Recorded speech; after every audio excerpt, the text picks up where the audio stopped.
شیخ الحدیث رحمۃ اللہ علیہ مولانا زکریا صاحب رحمۃ اللہ علیہ نے اپنی بیٹیوں کا نکاح بہت سادگی کے ساتھ کر دیا. قریبی رشتہ داروں کو بھی پتہ نہیں چلا، قریبی رشتہ داروں کو پتہ نہیں چلا. عصر کے بعد نکاح ہونا تھا.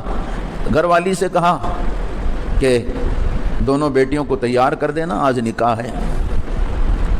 تو بیوی صاحبہ کہنے لگی کہ 2-4 دن پہلے بتا دیتے تو کچھ جوڑے وغیرہ بنوا لیتی، سلا دیتی.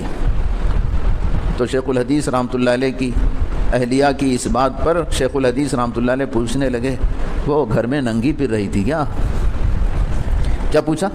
وہ گھر میں ننگی پھر رہی تھی، تم جوڑے بنوانا چاہتی ہو نکاح کے لیے؟ خیر عصر کے بعد نکاح ہو گیا، اعلان ہو رہا ہے. بہت ساروں کو عین اسی وقت معلوم ہو رہا بھئی شیخ الحدیث رحمۃ اللہ علیہ کی صاحبزادیوں کا نکاح ہو رہا ہے.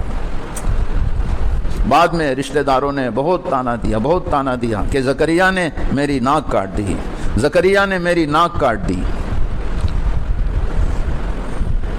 تو ایک خاندان کے بڑے آدمی کو حضرت نے بلا کے قریب کر کے کہا، بھئی میری ناک دیکھو کٹی ہوئی ہے، صحیح سالم ہے.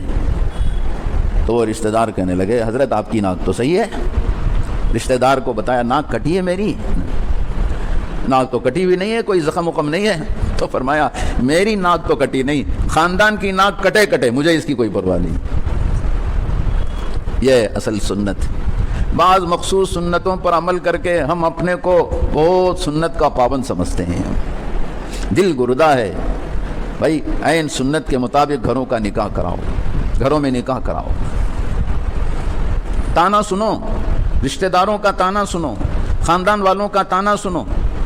اسی بنیاد پر حدیث کے اندر فضیلت آئی ہے، سنت کے مٹ جانے کے بعد سنت کو زندہ کرنے والے کو 100 شہیدوں کا ثواب ملتا ہے.